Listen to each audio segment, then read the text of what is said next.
Hey guys, welcome back to this channel. In this video, I'll be showing you guys how you can fix CapCut no internet or like it's not working.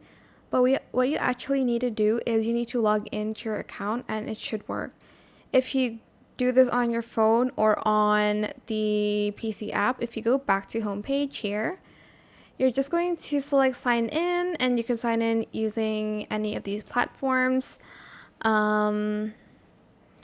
TikTok, Facebook, or Google. I usually sign in with TikTok, but that is pretty much how you can fix no connection on your CapCut, is to just log in or sign up if you don't have an account yet.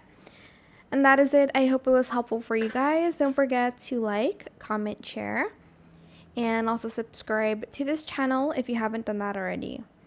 If you have any more questions about this video, just leave it in the comment section down below.